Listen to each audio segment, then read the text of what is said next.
Φίλιππος Μπούτρης, ο αρχηγός του Ερμία Οικομενίτσας, νίκη με 3-0 σήμερα για την ομάδα σου.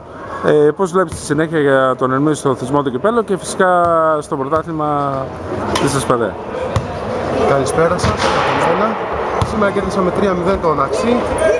Ήταν ένα παιχνίδι για το θεσμό του κυπέλλου που και εμείς το χρησιμοποίησαμε. Είναι πολύ καλά αυτά τα παιχνίδια. Το χρησιμοποίησαμε για να δέσουμε την ομάδα, γιατί είναι νέα φέτος η ομάδα μας.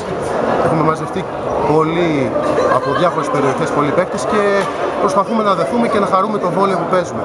Το παιχνίδι αυτό, το σημερινό, το ξέραμε ότι θα ήταν δύσκολο.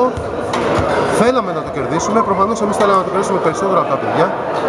Εντάξει. Δηλαδή και αυτοί έχουν πολλές απουσίες και έχουν δύσκολο έργο στην Α2 φέτος, και τους εύχομαι να πάρουν τώρα όσα παιχνίδια μπορούν για να κρατηθούν, γιατί είναι νέα παιδιά και αξίζει να έχουμε μια ομάδα στην Α2 από την περιοχή μας. Τώρα εμείς, ο στόχος μας είναι να βγούμε πρωταθλητές. Αυτό καταρχήν θέλουμε. Τώρα να βγούμε όμως πρωταθλητές, αλλά να το χαρούμε, να παίξουμε σαν μια παρέα. Πιστεύω να τα καταφέρουμε.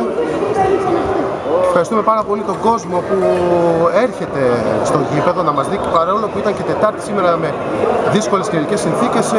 Είδαμε ότι μαζεύτηκε ο κόσμος στο γήπεδο.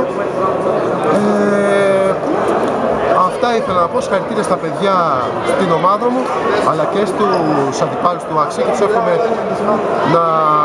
ό,τι υποθούν για τη φετινή χρονιά, και στη διοίκηση που μας στηρίζει. Ευχαριστώ πολύ. Καλή συνέχεια. Πάρα πολύ. Να είστε καλά.